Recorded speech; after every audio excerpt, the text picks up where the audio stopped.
game week 33 was it was probably average amongst the 10K. I got 61 points when it's slight overall rank rise from 2,600 to 2,000. So I'm still rising towards that 1K, which is very much the target now. In terms of points, the double Chelsea defense delivered, and I actually had two Chelsea defenders who were playing, which is almost as difficult as getting the clean sheet these days with Tommy Tuchel. He's bad as Guardiola. So I had Aspilicueta Mendy. Shaw, he's delivering most weeks now. He's very much with the Bruno downfall. He's the creator now. He's taking every set piece. So he's going to be there for the rest of the season. I'll be very surprised if he leaves my team. Trent too, which is a bit of a shame. Liverpool a bit shaky again. That 1-1 against Leeds. But he still looks very exciting going forward. He looks like he's gonna. I think he almost had an assist or a goal. I can't remember which one it was. So he still very much looks like he's. Hang on, he's gonna get some points. I need to stop you there for a second. You say you almost had. Did you watch the Liverpool game? Yeah. I can't remember if I watched it or not. My head's gone this past weekend. Too much at the pub. What did he do? The first half of that Liverpool game was ridiculous. So many chances, like Mane, Salah, Jota, Firmino. I think a couple of them were teed up by Alexander-Arnold, and they were just missing chances for fun. Mane at one point just was laughing his head off after missing a chance, and then he stopped laughing and he was realised like, oh, I'm on camera, I should probably look sad.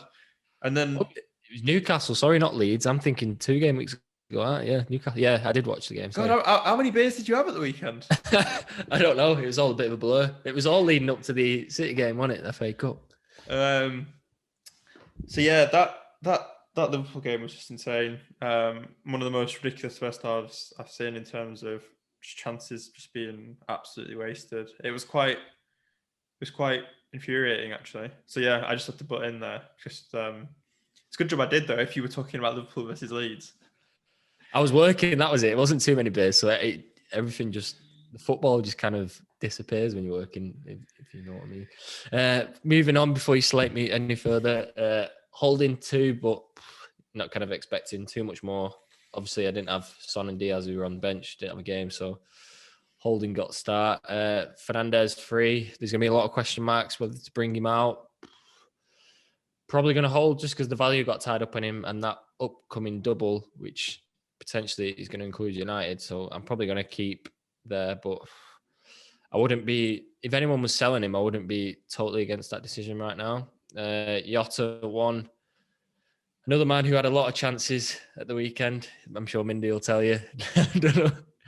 Don't know how he didn't score. And the question about him is with the 3, Salah, Mane and Firmino, if Liverpool had a bad game, Jota's almost the one who'll miss out, Klopp, just because of historic past, really. So it'd be interesting to see the team news come United, whether Jota is the one to miss out, despite Mane looking terrible at the moment. Salah did get a goal, 18 points captain. Lingard, we talked about the blank, but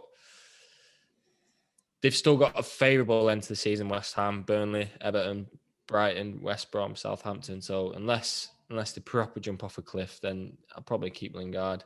And then my transfer, Kane to Vardy, didn't pay off. I think he had a few chances towards the end of the game, but at the moment, he's just not as clinical as his strike partner, Ian Nacho. His goal was phenomenal, and he's probably been the success of the wild card. But there's been a lot of teams who, I know you've got him, so I'm not going to say it was revolutionary bringing him in, but he's smashing it now, and I think he'll be very surprised if he's not the most transferred in ahead of the next game week. And then Keenan Davis on the bench getting a goal. I should have brought him in instead of Holding. Who could have predicted that? So yeah, it was a weird game week, and because I'm Mr. Missionary at the moment, everyone has the same players towards the top end, so there's only very few players that can kind of make a difference to your rank. And that's what made me bring Vardy in. I think it was Friday I brought him in. I actually was out on the beers then, so not to brag about my laddish antics, but yeah, it was very much like a last minute few beers decision. Kane to Vardy. I think the other one was Diaz to Castagna, but I was 0.1 short, so my mind was kind of made up for me, really. If I did that transfer, I probably would have been very happy with that, with the goal and going forward. But yeah, Vardy didn't pay off. And going into the next game week, I'm probably going to try and protect myself and get Kane back. And to do that, I lost a bit of value taking Kane out. So I'm going to need to get some value back elsewhere so I can afford it. And so I'm probably going to do Vardy to Kane and Diaz to Dallas, just because I can't see Diaz playing this weekend in between that PSG. Have you done your rank, by the way, and your just the movement there? Yeah, I did at the start. Oh, did you? Okay, sweet. Yeah, moved from 2,600 to 2,000. So, yeah, after last week, it was still a green arrow. Then you got. Yeah. But I think halfway through the game week, it was a lot higher. So it ended up. I mean, I'm setting high standards for myself, aren't I? I'm not. I think a green arrow you should be happy with no matter where you are in the league. But yeah, I think after last week of me doing this preview and saying I wasn't sure what transfers I'm going to do and getting absolutely slated for it, I think this week it's going to be quite easy.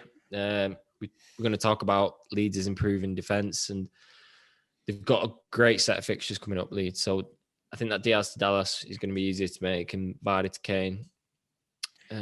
Yeah. So it's interesting because I'm actually thinking of getting Vardy soon for if Leicester have that double. Does that not? If Leicester do have the double, would you not? I know it's not confirmed yet, but I don't know. I could say if Leicester have a bad game, that's two strikers there done, aren't they? And Iheanacho is the one at the moment who's getting all the chances, and he's also finishing them a lot better than Vardy. So if you are to have one at the moment, it's definitely Iheanacho. I can see the argument for having both, but if you want an Iheanacho, Vardy, Kane front line, you got to get value back elsewhere. Whether it's potentially taking Fernandes out, will probably be the way to do it. Maybe Fernandes to Rafinha, possibly, or Pereira, who's still playing well despite West Brom looking like they're going to go down. Yeah, I think it's just more the ownership, really, and that Kane's fixture against Sheffield United, that is the obvious captain this week, isn't it? There's no other real standout captain other than Vardy or Iheanacho away to Southampton, who don't look great.